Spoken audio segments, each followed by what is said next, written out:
Acting Mayor Johnson, and former Alderman Donovan. We sincerely appreciate your taking the time to be with us today.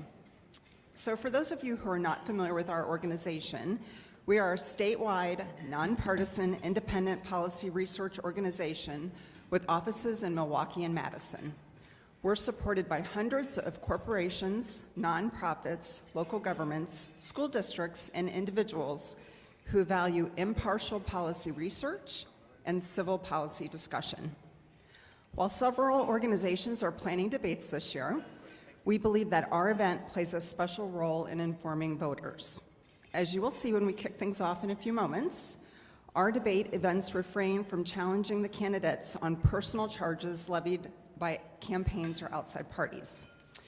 Our interest instead is in eliciting detailed points of view from the candidates on the critical policy issues facing the city, with a special emphasis on those that we've uncovered and discussed in our own impartial research.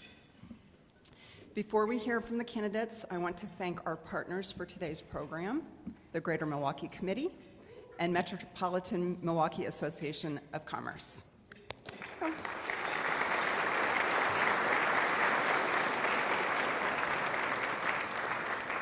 We have always valued our relationship with both of these esteemed organizations, and it is an honor to collaborate with them as we return to in-person programming.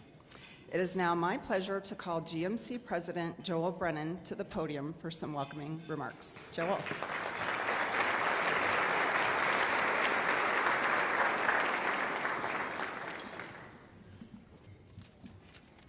Thank you, Lee, and it's a great pleasure to be here today. Before I start, I just want to make a note of some news that just broke in our community just a moment ago. Mike Cudahy, who has been a lion in this community for all of 98 years, passed away over the weekend, and his family just announced that, and it's now being publicly reported.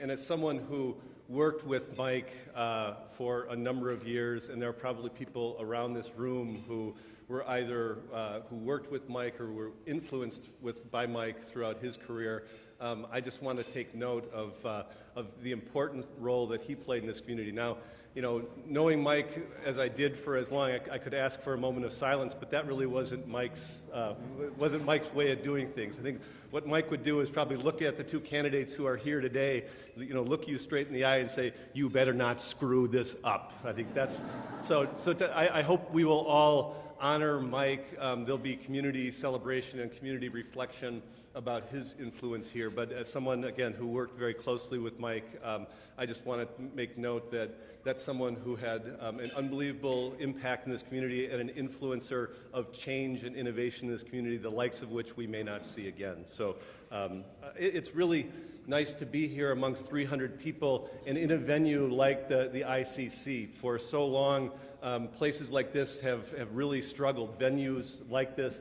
And to be able to gather in a place like this, a place that's about celebration, about collaboration, about ideas, it's really great to be back here today. And I think all of us are thrilled that public health has afforded us this opportunity. I think we all see the opportunities and even the responsibility that we have for places like this. I'm thrilled to be able to work again with our partners at Bartolotta, but also to partner with the Wisconsin Policy Forum, the MMAC, on this event. The spirit of collaboration amongst these organizations is rich and real, and we have many things that we can and will be doing together. We're on the verge of a very historic transition here in the community. It's important to learn as much as we can from these candidates, about these candidates, so that we can, once the election is done, once the campaign is over 22 days from now, that we can have the healthy set of accountability that we have, the accountability between our elected leaders and those people in the business community, the nonprofit community, higher education, public education, so that we can do the right things together moving forward. As I see it, both personally and as organizations, we have a couple of real important civic responsibilities, one of which you're exercising today. The first of those is be present, be engaged, be informed. The fact that you're here today to be part of this event, the fact that you do great work already with the Chamber of Commerce, with the Policy Forum, with the Greater Milwaukee Committee, that shows the amount and the level of engagement you have. The community is better for you being here.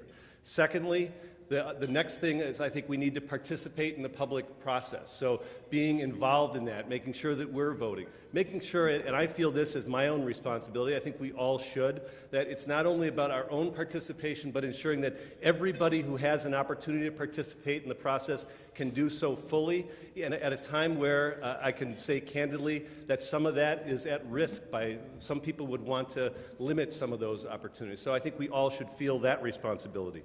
Finally, the last responsibility I think we have that I feel is be a partner. This campaign will be over. The election will end in 22 days. One of these gentlemen will be the next mayor. The stakes are too high for us not to be a partner, not to celebrate that victor, not to work as closely as we can with them moving forward. And so on behalf of the membership of the Greater Milwaukee Committee, on behalf of the leadership, and I think on behalf of everybody here, we will be your champion, whoever is the victor in that race, and we take as our responsibility to work with you as partners moving forward. So in that spirit of partnership, the other person that I get to invite to the microphone here is my partner, Tim Sheehy from the Milwaukee Metropolitan Association of Commerce. Tim?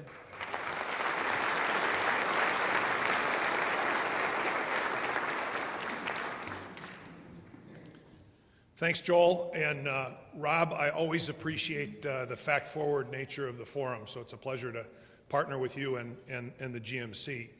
You know, I think back, MMAC was founded 15 years after the city of Milwaukee was founded in 1846. And one thing, and I haven't been working there the whole time, one thing that I do understand, though, is the connection between a prosperous city and its surrounding economy. They're inextricably linked. Having worked with the past 4 mayors, I have a little bit of an insight into the challenges and opportunities that they face on a daily basis. So to Acting Mayor Cavalier Johnson, to former Alderman Bob Donovan, thank you for being here today. Thank you for stepping up to run. And we look forward to working with you to build a more prosperous Milwaukee. Rob, I'll turn it over to you.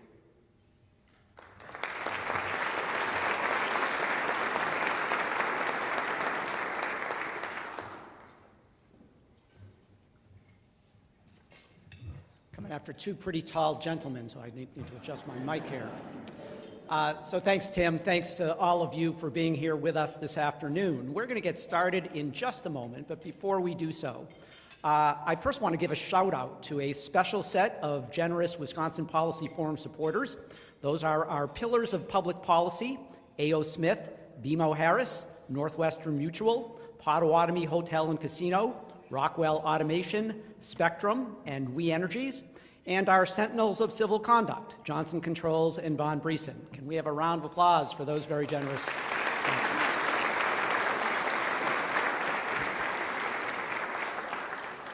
I also want to thank a set of just outstanding event sponsors for this afternoon's program. Clark Dietz employs 25 consulting engineering professionals in Wisconsin and more than 130 employees regionally in offices in Wisconsin, Illinois, Indiana, and Kentucky. Clark Dietz is focused on serving state and local government everywhere by renewing infrastructure, supporting government services, and improving each taxpayer's quality of life. The Commercial Association of Realtors Wisconsin works to advance the interests of individual practitioners and the industry through education, professional standards, and ethics and business networking. CARW supports more than 875 commercial real estate professionals in 500 companies in Wisconsin and the region.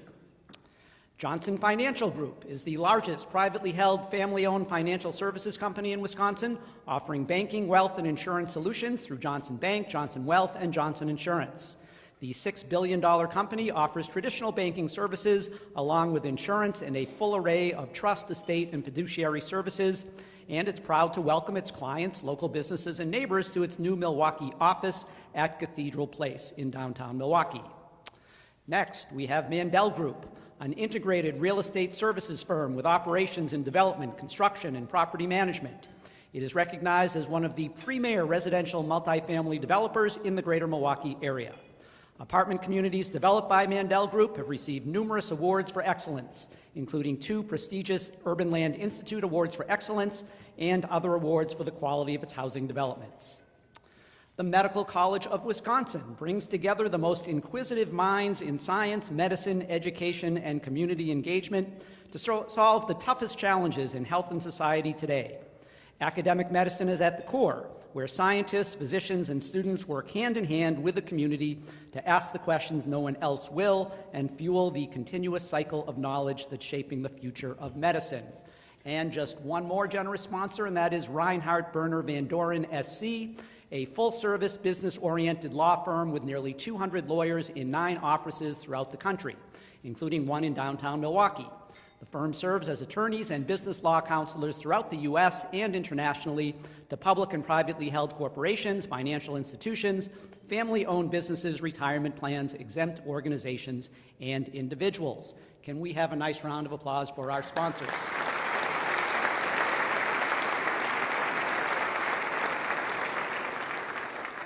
Finally, a special thank you to Milwaukee Downtown Bid number 21 and Palermo Villa for purchasing tables for today's event, and a special thanks to Wisconsin Eye for being our media partner and for live streaming today's program. So now we're out of the way with those preliminaries. Let's briefly review the ground rules for today's debate program. So for the first 35 to 40 minutes, I will ask the candidates questions. I will then ask questions submitted by audience members. If you would like to submit one, you will see note cards at your tables. You'll see a pen there. You can simply jot down your question. Members of the Wisconsin Policy Forum staff will be walking around the room, and you can simply hand your card to them. I'm going to tell you, it is unlikely we're going to be able to get to all of your questions, but we're going to do our very best. The final 4 minutes will be allotted for each candidate to make a closing statement of up to 2 minutes apiece. We will not be having opening statements. With regard to the questions that I will be asking and those from the audience, each candidate will be allowed to up to 2 minutes to respond to each initial question. We would urge them, if possible, to be a little more brief so we can cover all the subject matter at hand. We will also allow 30 seconds for rebuttal by each candidate for each question. And I will also have the ability to ask a follow-up question, and in that case, there will also be 30 seconds to respond. Finally, Ari Brown of the Forum staff is armed with a stop sign and a 30-second warning. So for the candidates, look for that gentleman right there, and he'll tell you when your time has almost elapsed. So we did a type of coin flip as we were sitting down and eating lunch, and former Alderman Donovan won the toss. He has elected to respond first. And after the first question, the order for each subsequent question will alternate. So let's get started. Candidates, I'm going to ask you to please take your seats as I introduce you in alphabetical order. I'm going to turn off this microphone.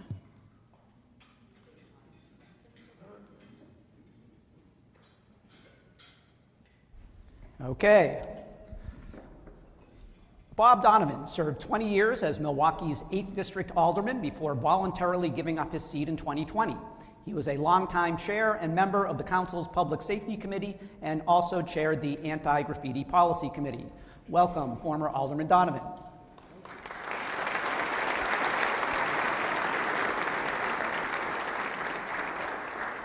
And Cavalier Johnson was elected as Milwaukee's 2nd District Alderman in 2016 and re-elected in 2020. He was also elected by his peers to serve as Milwaukee Common Council President that year. He has been acting mayor since Tom Barrett resigned in late December. Welcome, Acting Mayor Johnson.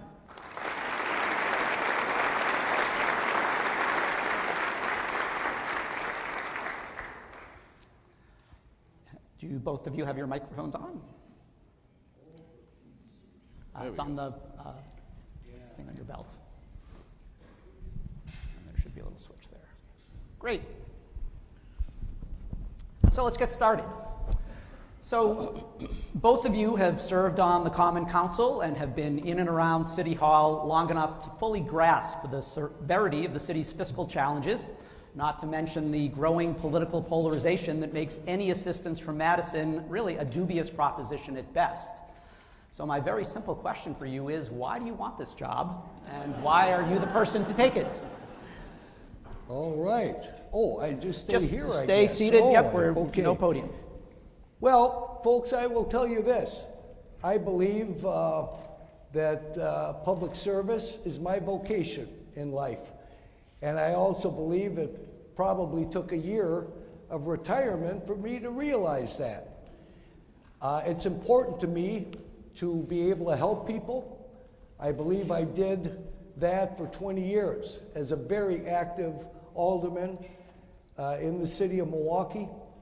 And when Mayor Barrett announced, and this came out of left field for me, I'm told many people knew it months and months in advance, but I sure as hell didn't. And it was a surprise. And I called my wife, Kath, and I said, honey, we've got to do this. And she said, you bet we do. So I'm looking forward to this opportunity. I know without a doubt I'm an underdog, but they don't call us the Fighting Irish for nothing. And I still believe I have the guts, the determination, the desire, and the energy and vitality to take on the real challenges impacting Milwaukee. Thank you. Thank you. Back to Mayor Johnson. Great, thank you very much for the question and the opportunity. I want the job because I have been involved in service for as long as I can remember.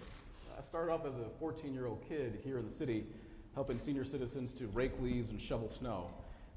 That service continued on over the years. I was the first person in my family to go to college. I went to UW-Madison and graduated with a degree in political science, but I was always service-oriented, always service-focused.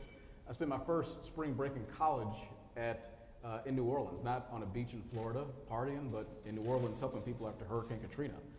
I went to a town in Chile, a town called Valparaiso, to help rebuild a school for poor kids there.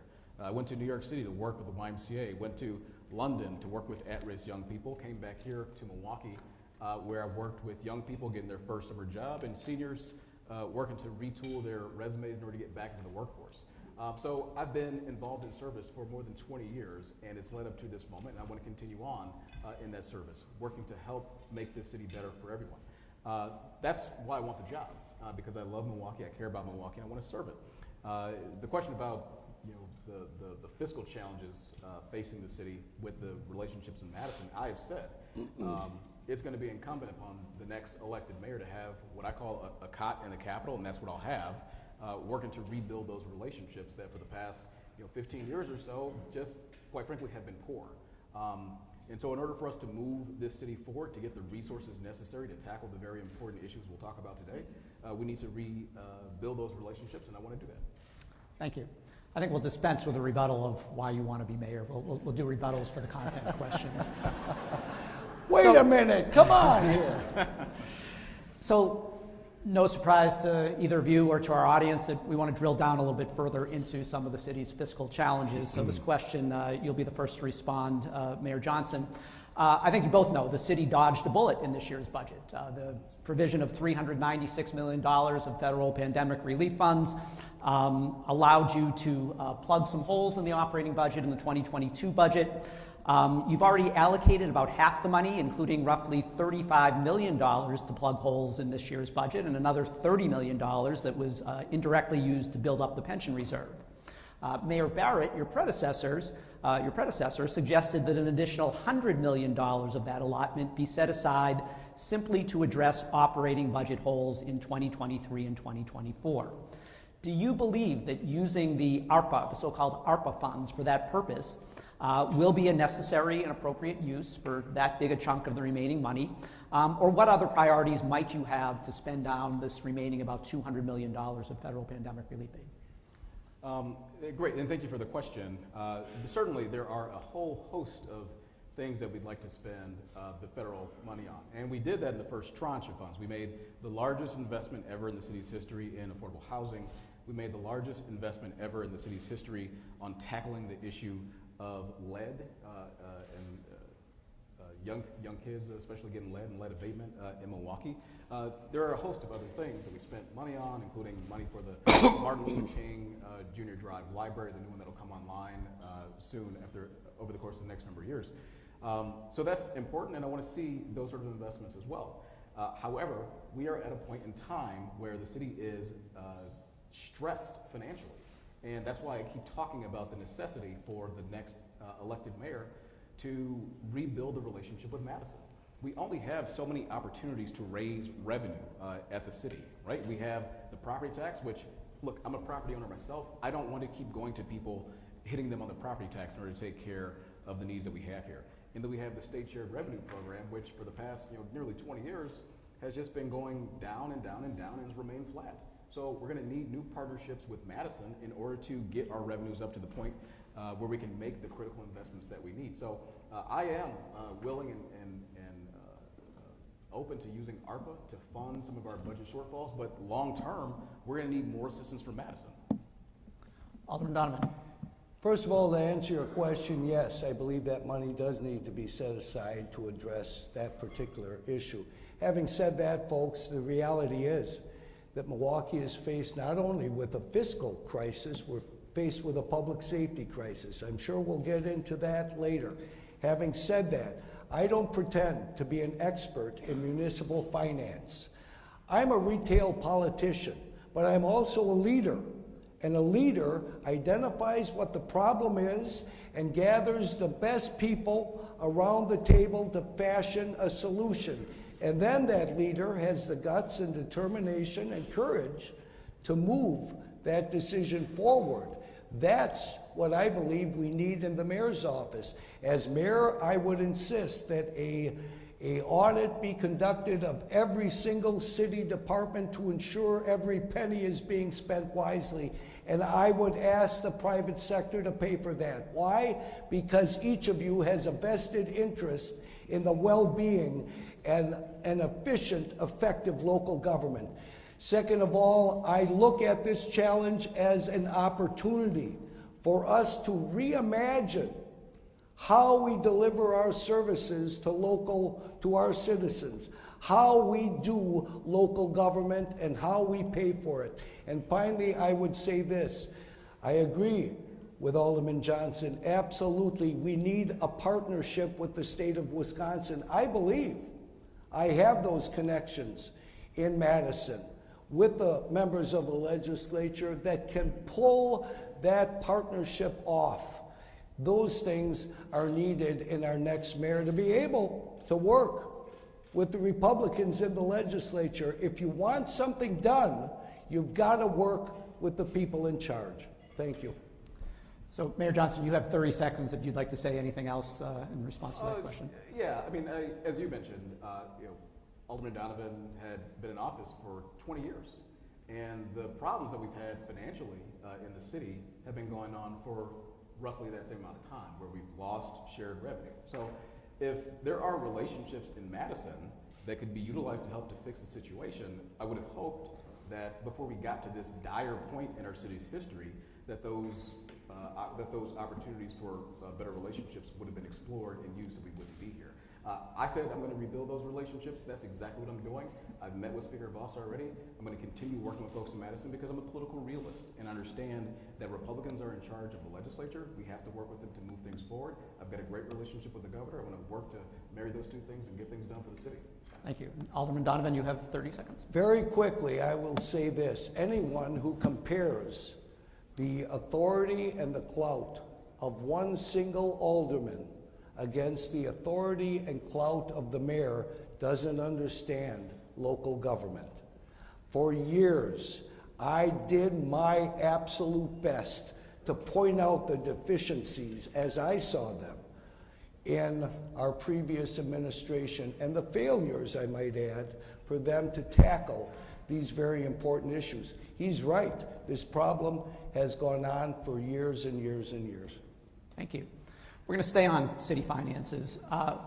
What lots of people perhaps don't understand, you've sort of, I'm hearing both of you agree that using a sizable chunk of the remaining ARPA dollars to plug those budget holes while you can over the next 2 years is just going to be a necessity. The good news is that means that for the remainder of your term of office, this is just serving out the remaining 2 years of the term that was started by Mayor Barrett. I'm not saying your next two budgets are going to be cakewalks, but they may not be as excruciating as some of the budgets both of you faced in previous years and your time on the council. So the question is, you don't necessarily have to do anything to prepare for that cliff that's going to happen in 2025. But will you, as mayor, prepare for that cliff? And what are you going to do to ensure that the city is able to face this problem head on when those federal relief dollars are exhausted? We'll start with you, Alderman Donovan. As I've said previously, we need to look at this fiscal crisis as an opportunity to reimagine how we do local government, how we provide the services to our constituents, and how we pay for it. I believe there are opportunities for many of our city departments to perhaps merge or consolidate with each other, and to also explore doing the same with our suburban counterparts. This opportunity we need to capitalize on and move this city forward in that direction so that we are not limping every year from one budget to the next. We need the foresight, the vision to get that done, and I would bring the right people to the table. Many people, perhaps right here in this room, that we can work together and take a coalition of our business leaders, of our faith community, to Madison to work on getting this once and for all done. So again, I say we're not limping from one budget to the next. Thank you. Mayor Johnson. First, before I go, could we get our timekeeper to sit right here so both of us can see him? It's not Great. Sure. is that all right? Yep. Thank you. I just want to make sure I'm stopping at the right time. I have a little hook in my back pocket, so I was going to. Well, that's an excellent question. I think we've already put a down payment, actually, on the issues that the city is facing financially in the future.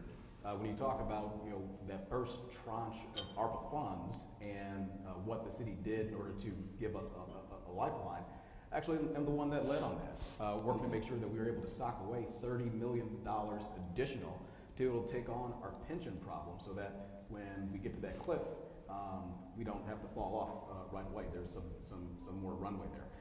So I was proud to do that, and like I said in the earlier question, proud to also look at the additional ARPA money that's coming down in order to make sure we have that as well. But to be clear, again, it's going to take partnership with the state in order for us to solve the fiscal problems that we have.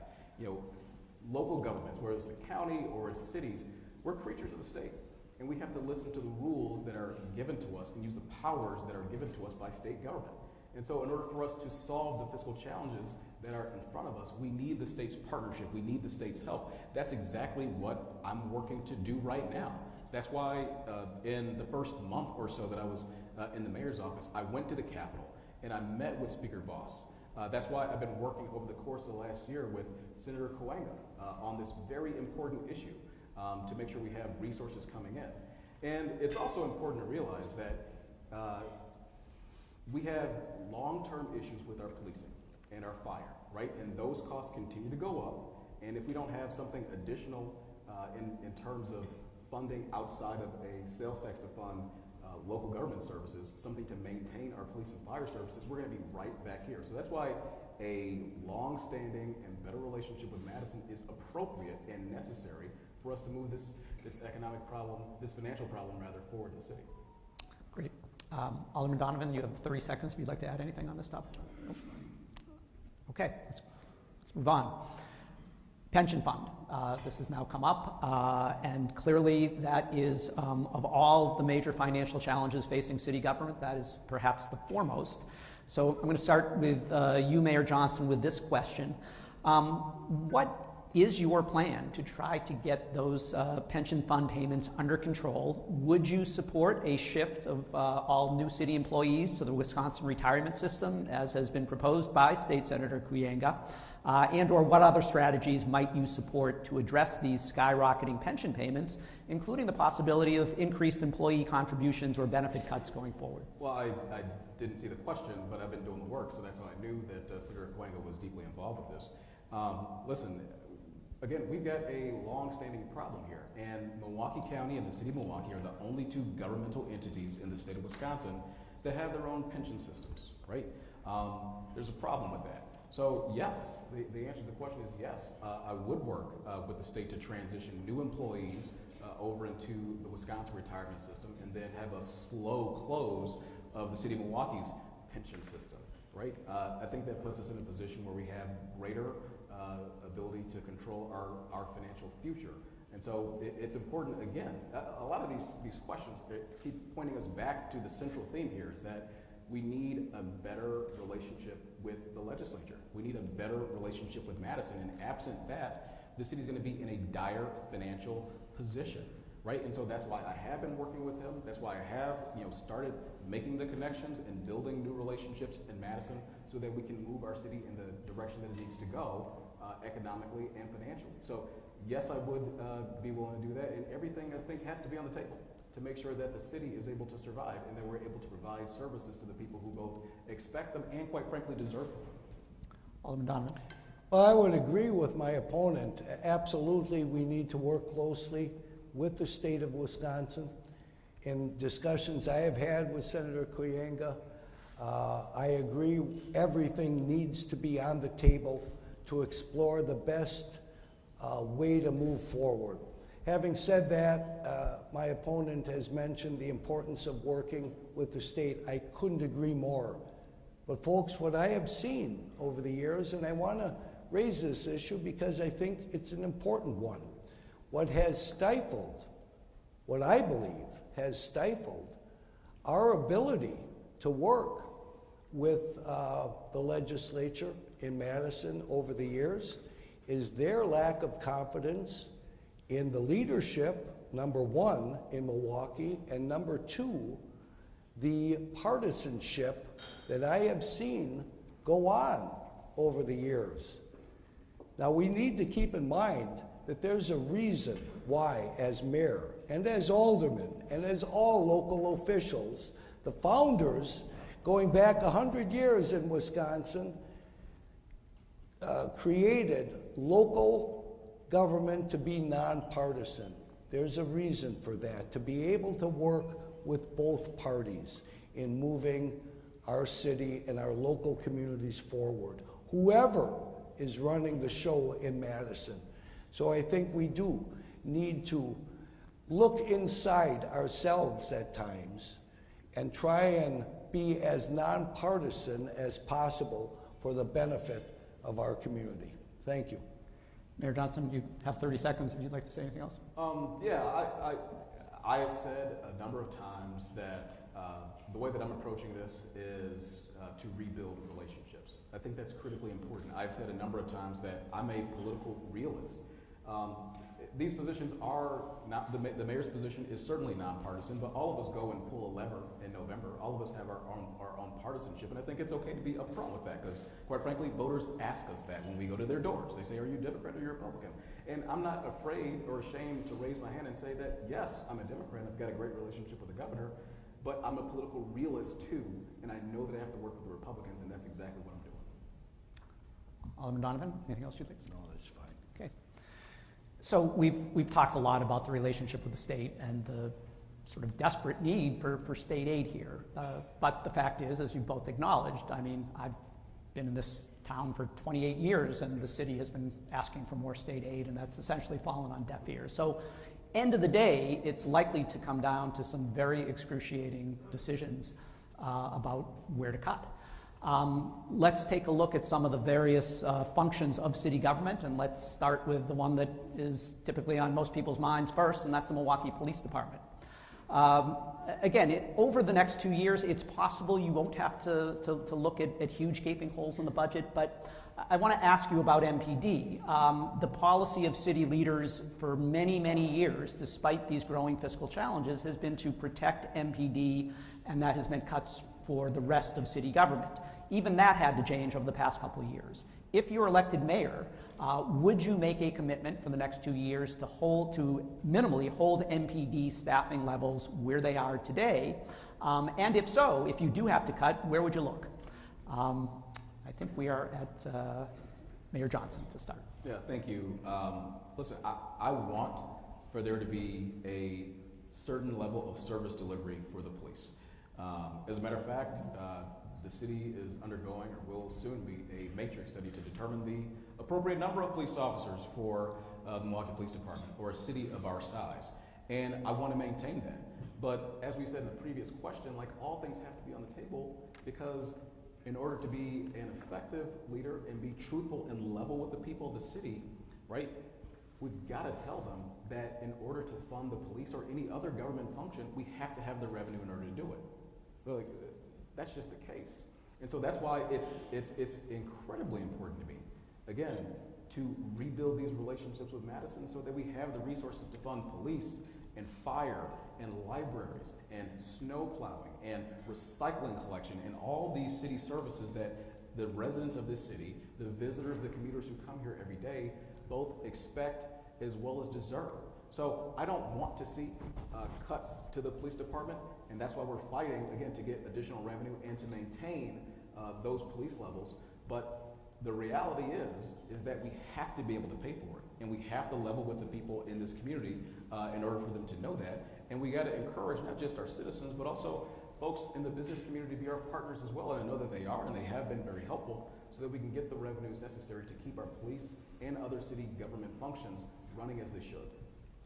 Alderman Donovan. First of all, I would say this, folks. Public safety is job number one for local government.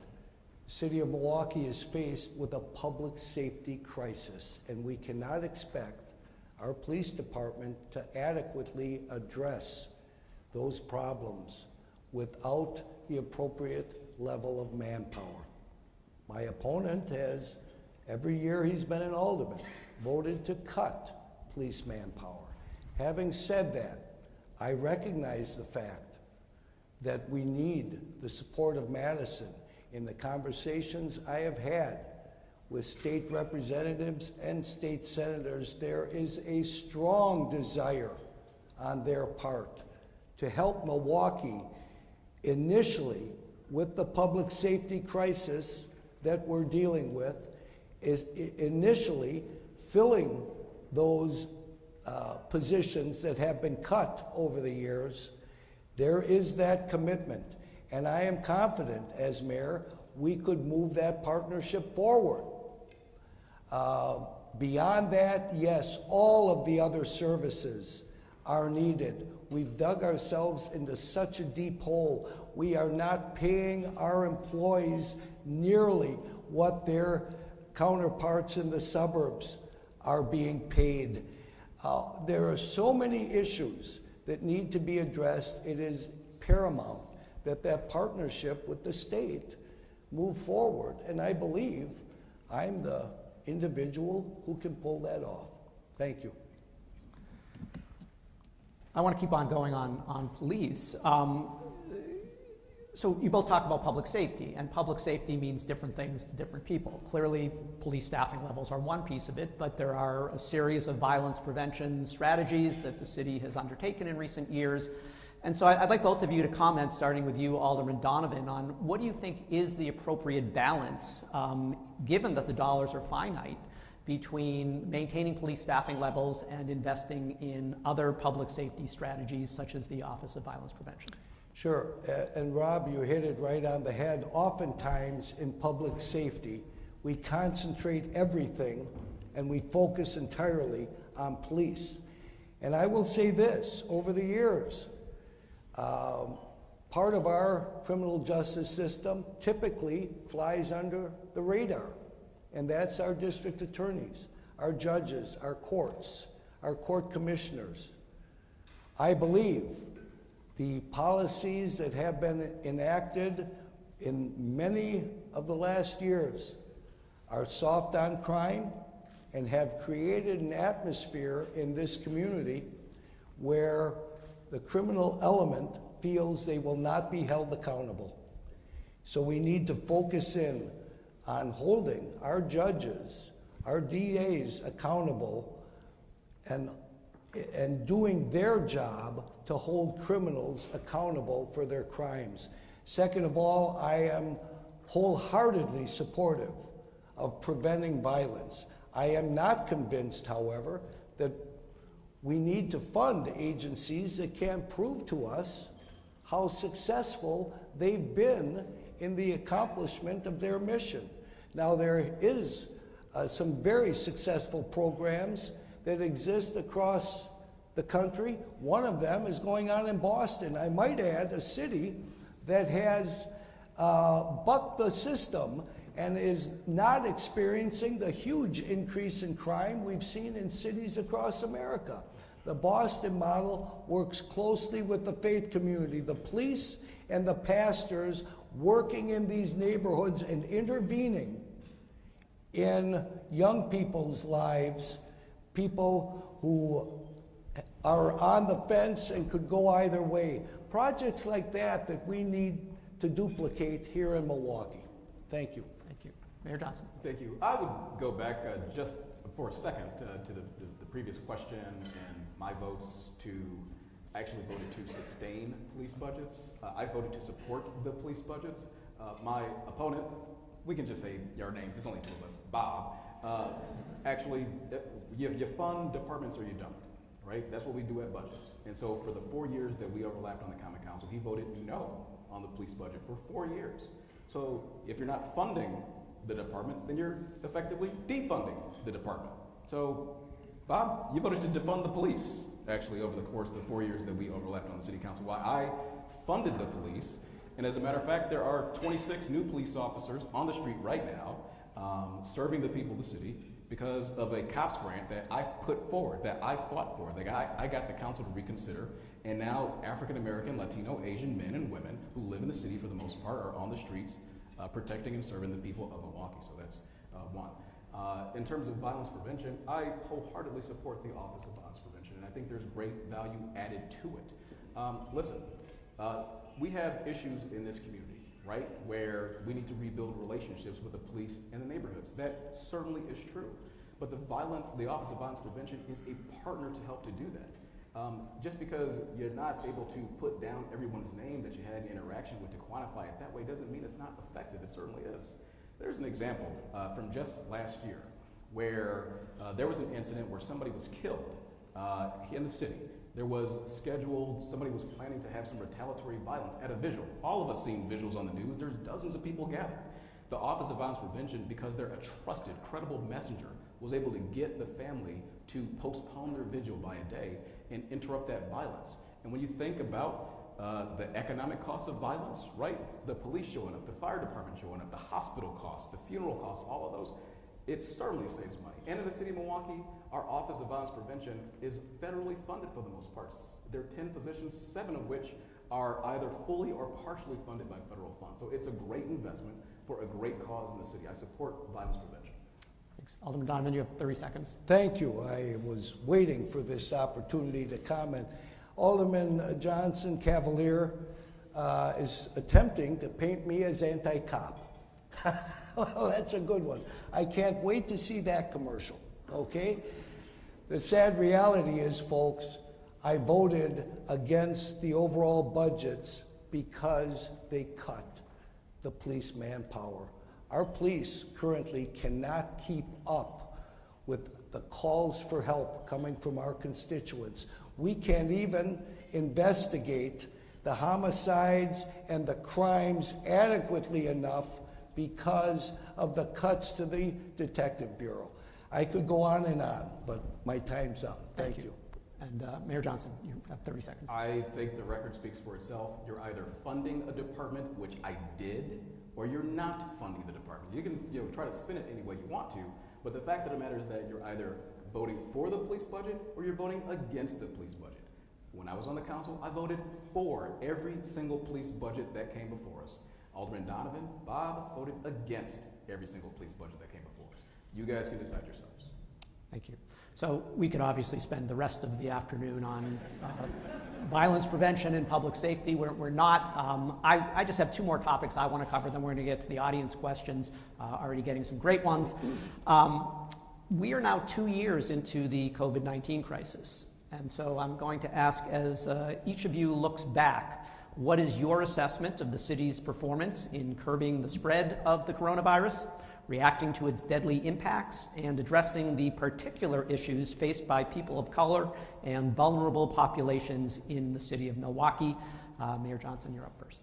Yes, so today there are over 60% of people who are in the city of Milwaukee, adults 16 years of age and up, who've been vaccinated, and that's a great story.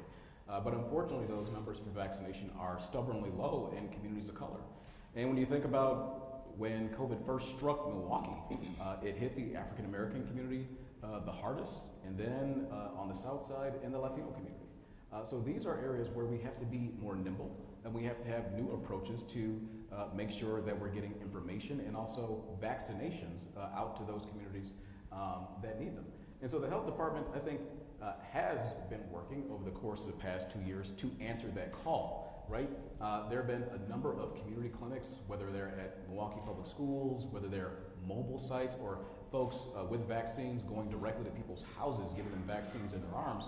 But we need to continue to have things like credible messengers, because there's a lot of distrust in communities of color with the faith community, with the health community, because of our history in the United States.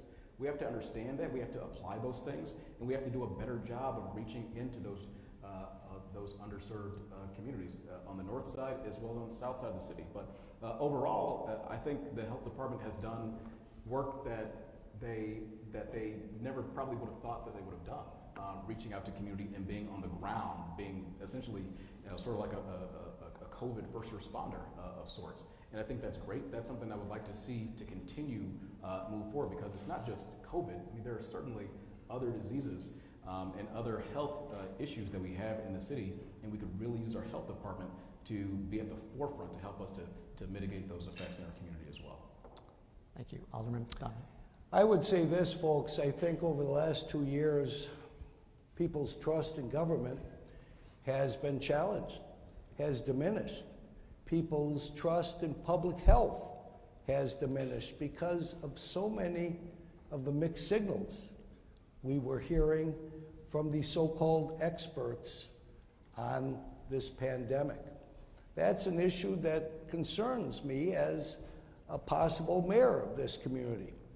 One of the things that I would want to do as mayor is to create a medical advisory board that would work in conjunction with the health department, but advise me as mayor on a variety of issues, not just this pandemic, but on a variety of health concerns, from mental illness, which is a huge, huge problem that has just not been addressed adequately enough in my estimation, to drug abuse and the opioid deaths and all of the challenges that we're faced with, and even just the general health of our community, from diabetes to good lifestyle things for our kids to learn and be engaged in at school, athletics and things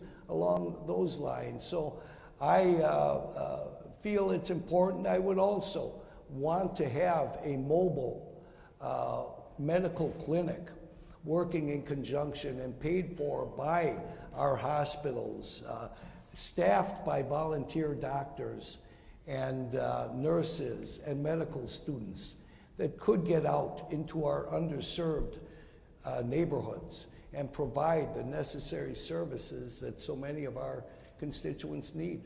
Thank you. Mayor Johnson, you have 30 seconds if you'd like it. This has been a challenging time for our city, and for our county, and for our country with COVID. And I wouldn't call the experts on COVID-19, the professionals who day in and day out over the course of this pandemic have been busting their butts to make sure that all of us are safe, so-called professionals, right? These are the folks who have helped to guide us to where we are now. Look at this room. The vast majority of folks in here are maskless. And I think the people in the health community have helped us to reach that milestone. So I want to thank them for their work, because I don't think they're so-called experts. I think that they are. And that's how I've approached the challenges of COVID, is by listening to their advice. That's what a mayor ought to do. And Alderman Donovan, you have 30 seconds if you'd like it. No, that's fine. Okay. Let's shift to education. That's an issue that obviously is not under the purview of the mayor, but one that is central to Milwaukee's economy and social health and quality of life. So my question, starting with Alderman Donovan, is what is the appropriate role for the mayor in terms of monitoring and advocating for K-12 educational improvements in the city? And while you're answering, if you care to comment on some of the proposals that have surfaced lately about breaking MPS up into smaller districts, and also an issue that was around a few years ago, which would be whether the mayor should be able to appoint the school board. Sure. First of all, I would say this. It was always disappointing to me that Mayor Barrett didn't take a much more active role in education. It is absolutely critical to the well-being of this city. We cannot have a great city without great schools. I have always been a supporter of school choice. I proudly say that because competition, I believe, is good. I believe it's critical that we empower our parents to make the best possible choices for their kids. And as a father of 5, I will tell you, not one size fits all. I lived through that. So we need to emphasize education. I, as mayor, would take a much more active role to ensure that all of our schools, our public schools, our private schools, our charter schools, are successful and providing the best education for our young people. I have not been involved in the discussions with Senator Darling on her proposal to break up MPS. I am not necessarily convinced that is the way to go. I am, however, encouraged that there are members, powerful members of the state legislature that are willing to work with us to explore every way possible that we can improve our schools. It is the only ticket out of poverty, and we need to provide the absolute best education for our kids in a variety of ways and opportunities. Thank you. Thank you. Mayor Johnson. Bob is right. You cannot have a great city without great schools. You just can't.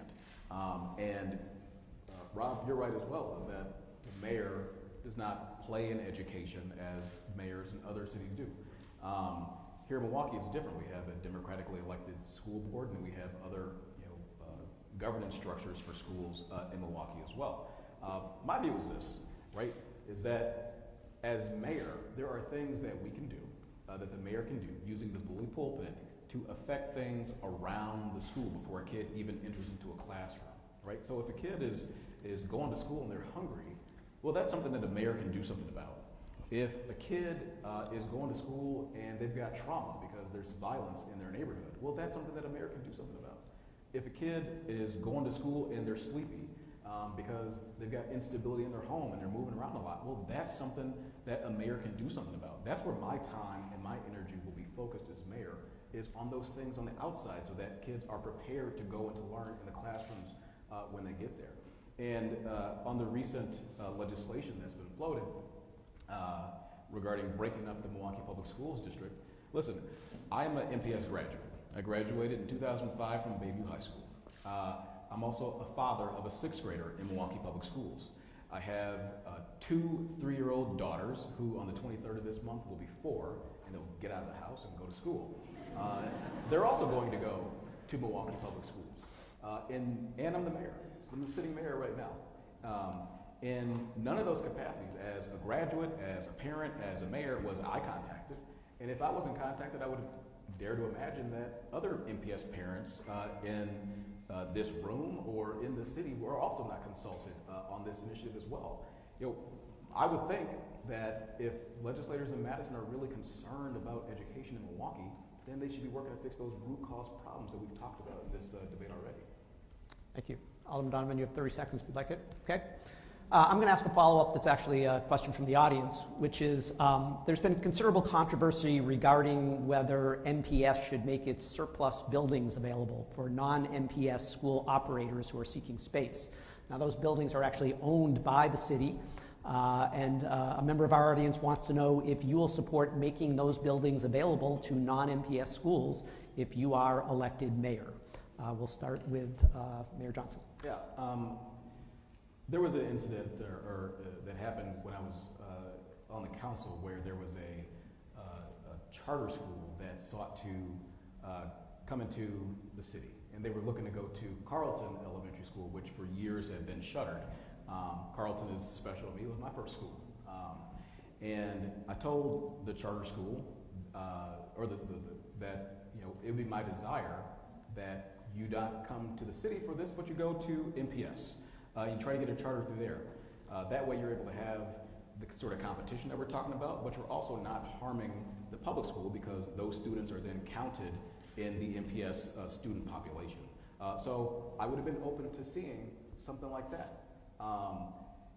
With all the other schools that are available, my desire would be to return those properties to the tax roll, right? So that we can bring in more money to tackle the issues that we talked about earlier.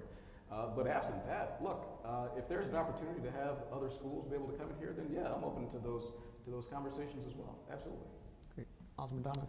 I'm certainly open to that, folks. I will say this.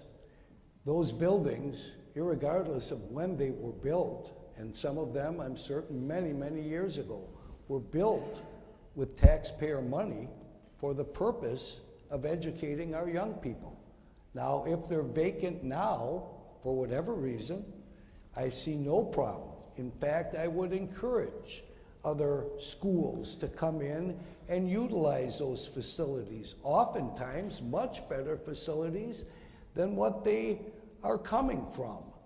I think we need to encourage education on all fronts and help all of our schools, whether it be public or private or charter, to prosper. So yes, to answer the question, I would wholeheartedly support proposals like that. Thank you. We have an audience question on the future of the streetcar, and I actually had a question on that as well, so I'll ask mine, but it's in the spirit of the audience question. The hop, should it be extended? Should it stay as is after the new line to the lakefront opens? Or should it be discontinued given the likely need for ongoing operating support from the city's parking fund? Alderman Donovan, you're up first. I've got to tell you this, my cardiologist advised me not to discuss the streetcar. All right. Okay, let me say this. You only get 2 minutes, Alderman. Okay, I'll try my best. Anyone who has followed me over the years knew that I was very much opposed to the downtown streetcar. I just felt it was a solution in search of a problem. Having said that, I recognize the fact that there are people who support the downtown streetcar. One of the things that I had always wanted to do and tried my best to advocate for was a referendum be held on whether the streetcar moves forward or not. I would certainly insist that if there is any expansion to the current streetcar, that a referendum take place and that it pass before that expansion could move forward. I think that's only reasonable. After all, the citizens are the ones who have been left holding the bag, paying for this huge public works project that, in my opinion, never enjoyed the support of the majority of our residents. Thank you. Mayor Johnson. Yes, thank you. So I've had the privilege to live here and to experience life here and to visit family and have other experiences in other cities, right? The cities that we're competing against. Large cities, Chicago, New York, Washington, D.C., and London, and Paris, and all these other places. And I have a desire to grow the city. I want to see more population. I want to see more business. I want to see more development. And the streetcar is an economic development tool that will help us to get there. When you look along the track, or the initial route of the streetcar, which, by the way, if it was solely just that, then of course it would not make sense. But much like the freeway system, the federal freeway system, right? No, you didn't just snap your fingers and it went from coast to coast. It had to start somewhere. And so the streetcar started downtown in the area where it could generate the most ridership. And so When you look at the propensity and the opportunity to expand it, there's a number of opportunities for us to have greater growth and greater development and greater opportunities for people who live in the depressed neighborhoods in the city to get jobs working on those developments. Think about the Couture. It's going to be the tallest, at least residential tower in the state, and 1 million construction hours, 400,000 of which will go to people who live in neighborhoods like 53206, getting them an opportunity to get into construction and all these other great career paths to support themselves and to support their families. There's going to be a 31-story tower apartment building that's going to be built on what's now a surface parking lot. And they're interested in coming there across from the public market, the Streetcar, right? And so, yes, I want to see it expanded, not for it to just remain downtown, but it should go up north, up MLK to Bronzeville. It should go south to the south side as well, so we can see more growth and more development and an amenity like other cities across the country are doing to attract and retain talent, particularly young talent and college. Alderman Donovan, you have 30 seconds if you want to say I would just simply say this, folks. The reality is the ridership is just not there. We haven't even begun to charge people to ride. So we have an obligation to respect the taxpayer. And if Alderman Johnson wants to move this streetcar all over town, just how does he intend on paying for it when Milwaukee is faced with so many other monumental challenges? I'm not opposed to public transportation in the least, but this fixed rail is 19th century technology. Thank you. And you have 30 seconds if you'd like it, Mayor Johnson. Well, so are cars, but yet all of us got here in a car. Listen, if we want to grow, if we want to have amenities that are attractive for the next generation of workers, people like me, young, educated millennials that want to come to a city just to lay down roots, to start a family, to start a business, then we have to be able to compete. And I think there are two tracks on this, no pun intended. Like you work to make sure that there's funding to take care of the city services that Bob rightly points out, but then you also find ways to pay for things like this to make our city attractive. You can't just do one if you want to have a growing city. Thank you. So speaking of big problems, an audience question is asking, what are your plans for the lead pipe issue in the city? Still close to 70,000 lead laterals. Alderman Johnson, your thoughts? Yeah. I'm sorry, Mayor Johnson. It's okay. Alderman Donovan, I know, just talked about this recently, and this is an area where we agree that when you look at the lead service laterals in Milwaukee, it's a monumental task. In Wisconsin, there are some 140,000 of these lead service laterals. Half of those, 70,000 of which, are right here in the city of Milwaukee. And of course, there is no appropriate level of lead in the human body, and so we should remove them like other communities in Wisconsin have done. Madison has removed all of theirs, and Green Bay recently, in the past year or so, removed all of theirs. Our proposition, we're the largest city in the state, is a $1 billion proposition. And as we talked about throughout this conversation, Milwaukee's got financial stress, got strain, and so we need partnerships, not just from the state here, but also from our partners in the federal government. So when more money comes down from the federal government, and I know that President Biden is working on this, we can utilize those dollars to pull those laterals out of the ground, and by the way, also create opportunities for people to work in doing that, removing those laterals from the neighborhoods in which they live. But I think it's important also, while that's a very interesting and perhaps sexy thing to talk about, the most contraction of elevated blood lead levels doesn't come from laterals. It comes from paint. It comes from soil. It comes from dust.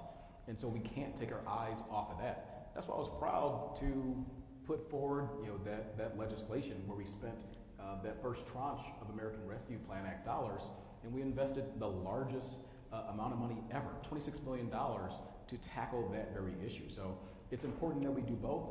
I'm hopeful that our partners at the federal level, because it is a huge dollar amount, over $1 billion for us, will be able to support us in being able to take those lead laterals out of the ground. But we also have to be focused on these other sources of lead in our city as well. Thank you. Alderman Donovan. I would agree wholeheartedly. We do need to tap in to federal resources with the passage of the infrastructure bill that passed the federal government recently. Yes, we need our congressional delegation to fight for as much of that funds that Milwaukee needs to bring it our way. Second of all, I would also look at this becoming a bigger priority. The sad reality is it's gone on the back burner under our previous administration. You haven't heard much about the lead laterals. We're on a 70-year replacement cycle. That needs to change. I also believe that with upwards of $4 billion surplus in the state of Wisconsin, yes, Milwaukee needs to tap into some of that. And it is in the best interest of the state of Wisconsin that Milwaukee thrives, that Milwaukee is strong, that Milwaukee is healthy and vibrant. That's the case that we need to make with our partners at the federal and the state level to get this job done and make it a higher priority. Thank you. We're running out of time. There's one issue that we didn't cover that I just want to ask you to respond to. I'm going to ask for 1-minute responses so that we can then close with your closing statements and get everybody out of here at 1:30 as we promised. Housing, the city's declining home ownership rate in general, and the large and growing racial gaps in home ownership, just documented by some recent forum research. We all know that affordable housing is a very critical city issue. In a minute or so, your thoughts on what the city should do, either with the remaining ARPA funds or in general, to reverse these negative trends and to address the issue of affordable housing in Milwaukee. We'll start with you, Alderman Donovan. I would argue this, folks. I would want to do my absolute best as mayor to reduce affordable housing in Milwaukee, and I knew that would get your attention, by reducing the number of people who have low incomes and would qualify. That's what our city needs to move forward towards, helping our people succeed in life and not keep them down and keep them in a position where they qualify for low-income housing. That's the direction I think our city needs to go. But in addition to that, I would argue this. I would appoint a director of housing to work closely with the housing authority, to work closely with private developers so we do have quality low-income housing available, and take a more proactive approach to that issue. Thank you. And Mayor Johnson. Certainly. Just a minute, so just a couple of points here. So I put forward legislation when I was on the council to create an interagency housing plan. We have so many housing programs across a number of different department areas, and so we finally have some synergy with bringing those all under some one roof, essentially. So we know what's going on, we can capitalize on what's being done in housing. So there's that. There are a number of other things that we can do on housing. One of them, like what we did just recently in that first tranche of ARPA funding, we put the largest amount of money ever, $43 million, into the city's in-rim tax foreclosed properties to fix those properties up, rehab them, and then sell them at affordable rates to people who live in the city of Milwaukee. That'll help to stabilize neighborhoods and give those folks an opportunity for home ownership.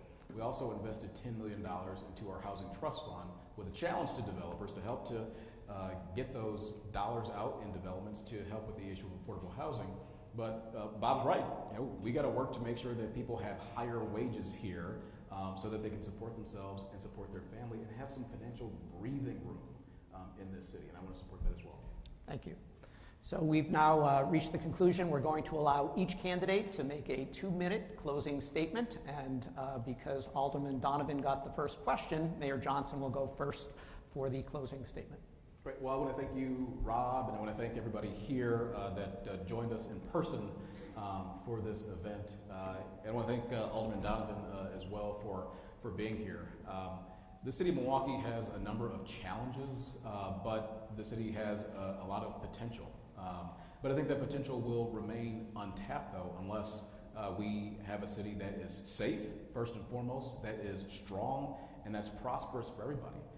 As I go around the city running for mayor, it doesn't matter if you live on the far northwest side of the city or you live on the south side.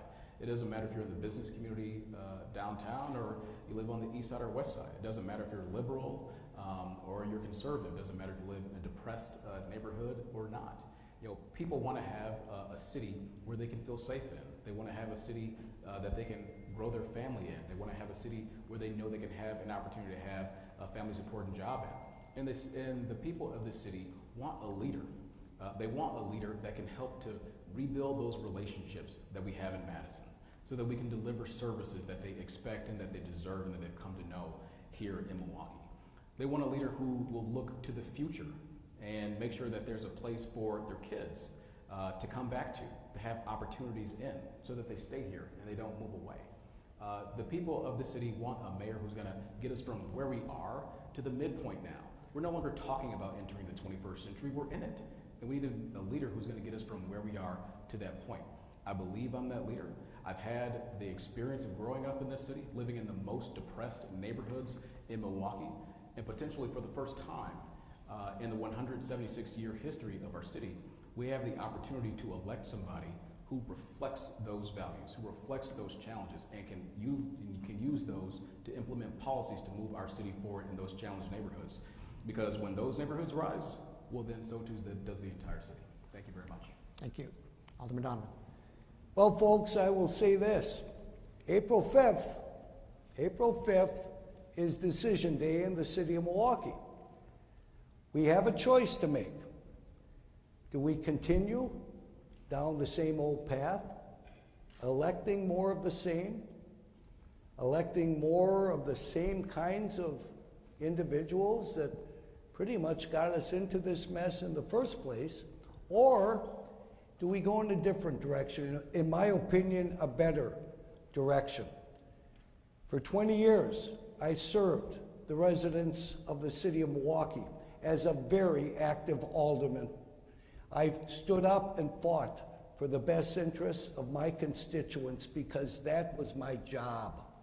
As mayor, I'll fight for all of us. I believe over that 20-year period, I developed a reputation of getting things done. One of the best compliments I ever received in those years came from Ernesto Valerio, the owner of El Rey Groceries, when he said, "If you want something done, call Bob Donovan." That made me feel proud. I also reached out and worked with the business community, the private sector, the faith community in tackling the many issues that were facing us, and was creative and thought outside the box. I have the desire to continue and bring all of those qualities to the mayor's office. I have the energy and the commitment and determination to move this city forward. We're a great city. We have many great amenities. We need to accentuate our positives and eliminate our negatives. And that's where we have fallen down on the job for far too long, eliminating our negatives. I want Milwaukee to finally reach its full potential as the best city in America. Thank you. So let's have a round of applause for both of our candidates.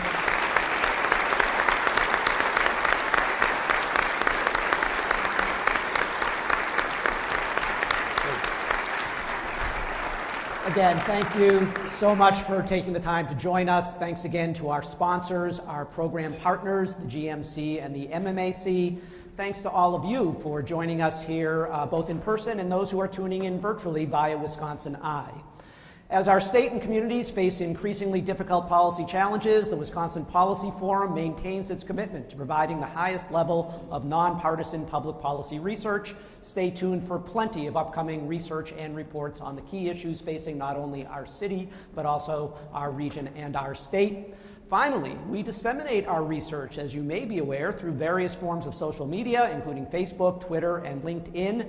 If you aren't already following us on those platforms, you have to do it. So as soon as you leave, or even right now on your phone, please do so. And finally, if you are interested in becoming a member, please go to our website, wispolicyforum.org. Again, thanks so much, everybody. With that, we are adjourned. All right. That was great. Hey, Thank Rob, you. thank you. That was excellent. Appreciate it. Thank you Thanks. very much. Okay, Cavalier, take it easy. Yeah. Take a picture. Oh, turn off your mics, gentlemen. Here. Hey, Tim. Let's go somewhere we want to ask people questions